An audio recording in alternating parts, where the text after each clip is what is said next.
the Z-Locked Challenge. The rules are simple. We're not allowed to turn by traditional means.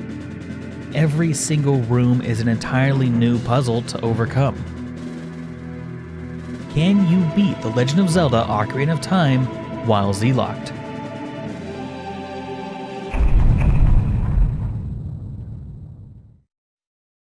Hey there friendos, Newbornkilik here, welcoming you back to The Legend of Zelda Ocarina of Time Z-Locked Challenge. Now last time, we dethroned the Dodongo King and obtained the Goron Ruby, making our next objective the Zora Sapphire inside of Lord Jabu-Jabu's belly. But you might be thinking, Newbornkilik, the organic passageways in Lord Jabu-Jabu are going to be a disaster to navigate while Z-Locked. And you would be correct. That is a problem for future us. Let's just focus on getting the magic upgrade first. Getting magic can prove to be a little bit more challenging than you might think. The angle that we get from the Goron Ruby cutscene is awful. Luckily, we can turn on this Goron here, and with a bit of timing, we can blow up the rocks leading to Death Mountain. We just need a couple of ledge turns, and we're lined up with the wall to climb straight up. Or at least we would have been lined up with the wall if we hadn't taken an awkward rock to the head, and then immediately taken another rock to the head, which straightened us back out.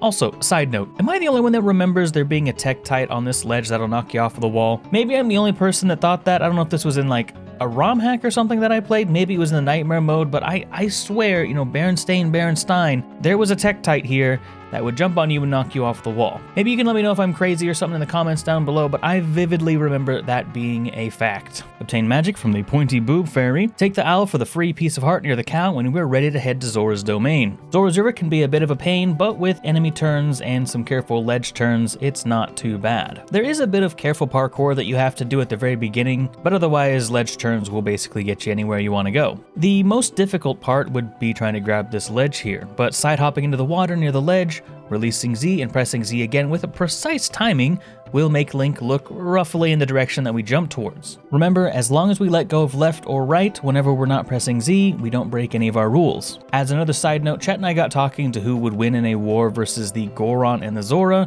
and honestly, both have their advantages. I'm just curious what you'd think of that in the comments down below. Getting back on track, we can make our way into Zora's domain. Navigating Zora's domain can be a little bit awkward, but there's little to hurt us here, so we have plenty of tries. The most annoying part is trying to get Navi away from this Zora that starts the diving minigame. You'd swear this guy has like great perfume on or something. I don't know, maybe Navi just likes that fishy smell. I'm not really sure what's going on, but my boy, personal space. Remember that water mechanics are pretty strange while Z-Locked, so this is honestly pretty vanilla. Grab the silver scale and then Ruto's letter. Again, this is all pretty simple. Show the letter to the King Zora and obtain the only bottle that we will get for the entire run. Next, we stop by the nearby fairy fountain to pick up Pharaoh's Wind, as it will be especially useful for covering up mistakes in platforming, of which there will be plenty. Specifically, we really want this for the Fire Temple, as the Fire Temple holds what is most likely the most challenging part in the entire game. Finally, we make our way into Lord Jabu-Jabu's belly. Navigating the first two rooms is no big deal, but Navi is quite annoying given the very claustrophobic areas.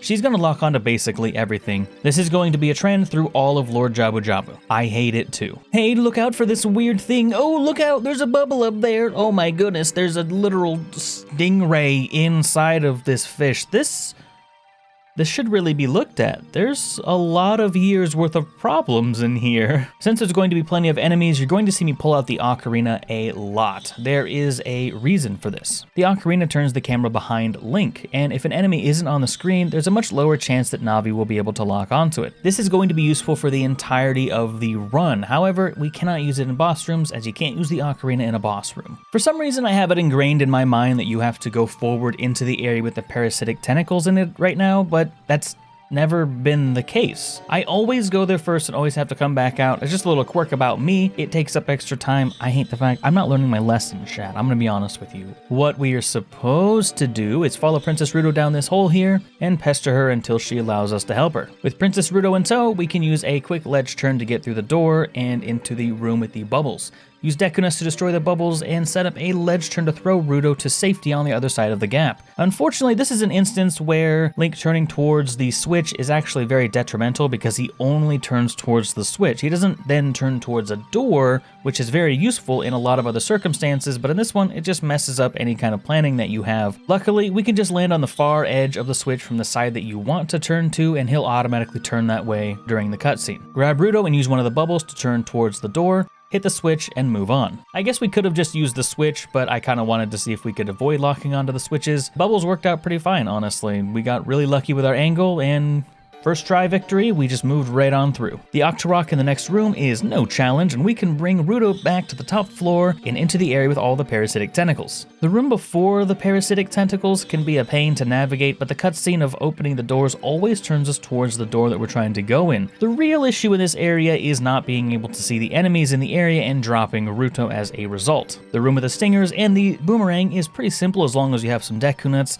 Although we got a pretty bad angle to open the chest because of where we were standing, ideally we would want to be a bit closer to the door. That would allow us to just look directly at the chest, and then the chest cutscene would turn us back around towards the door. Eventually though, we do find a good angle and are able to grab the boomerang. Dealing with the parasitic tentacles is fairly straightforward. We do have to lock onto them where the boomerang doesn't even reach far enough. As long as we're careful not to accidentally turn, all the tentacles are pretty easy. Now, I made a pretty big fool of myself and kind of forgot where I was going and which tentacles did what in this area, but to be fair, when you're only looking in one direction, it can be really disorienting. So even if you've done an area a handful of times, it may not necessarily look the same, it doesn't feel the same, you know? That's my excuse anyway. Eventually we found our way into the mini-boss room. Or rather, we found our way to the door leading up to the mini-boss room. There isn't much to work with here. Enemy turning is very inconsistent with the jellyfish because most of the time they just end up shocking you. Eventually, we just resorted to roll turning and made our way into the Big-octo room. Now the Big-octo, I had a lot of trouble with this when I was a kid. I can imagine it's going to be very difficult. You know, the whole arena is just a big circle and you have to go around that circle. Right? That is where you're wrong, kiddo. The Big-octo is actually very simple as long as you know the cheese. Kind of makes this fight a complete joke. The next two rooms are very trivial. Everything lines up with just a single ledge turn between the two of them. Skipping ahead to the room right before the boss, here we need to use the gold skull Cholla on the wall here to turn towards the center of the room and use angle preservation with this angle while climbing up the wall to skew ourselves enough to lock onto the switch and open up the boss room. If you happen to forget, angle preservation is basically when you have an angle, do something that would then change that angle, but hold Z the entirety of this process. In this case, it would be climbing up the wall, which would change our angle a bit. But if we hold Z the entire time, we'll get the original angle once we get to the top of the wall. Now, much like King Dodongo, people were very worried about Barinade. Will this end the run right here, right now? Well, actually, Barinade's a complete Chad. Wow, this was actually awful.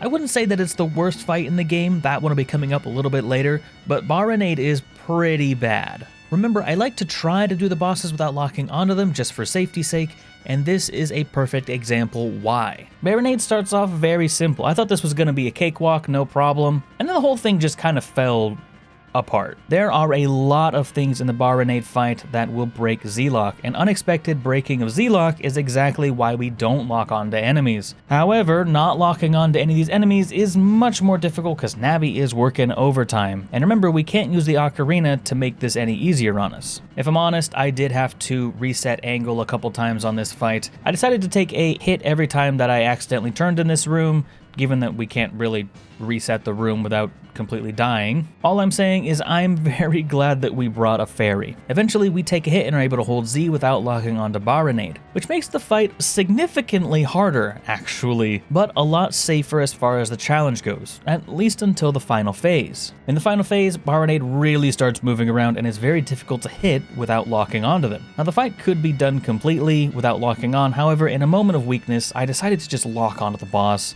I was getting frustrated with it. It doesn't break our rules technically, and the jellyfish were gone, which were the main problem, as why we had so many accidental turns in this fight. With them gone, I figured it was safe enough to go ahead and just lock onto the boss and finish him off. We actually did this on the very last hit, so I do kind of wish that I had just stuck it out. Remember that locking onto enemies isn't technically against the rules, it's just safer for the challenge. Plus, I do like seeing what the bosses and enemies are like without Navi's help. Trust me, Navi will get in the way enough to make up for this tenfold. Eventually, we managed to defeat Barinade under our challenge and obtain the Zora Sapphire and are granted access to the Master Sword. But that, my friends, is a story for another time. Thank you so much everyone for watching all the way to the end. It does help me out an awful lot. I hope you're all having yourselves a wonderful day and hope it continues to get better. Thank you to all my supporters on Twitch and Patreon. as well as channel members. You guys have been popping off recently on Twitch. Thank you so much. You're honestly making me feel the love, and it makes me uncomfortable a little bit, I'm gonna be honest with you. If you'd like to check out live streams of challenges like this and some other nostalgic games that we've been playing as well over on twitch.tv/Newbornkilik, drop a follow, show some love. We'll show some love right back to you. Anyway, with that said, I'm Newbornkilik, and I will see you in the next Z-Lock challenge. I'm out.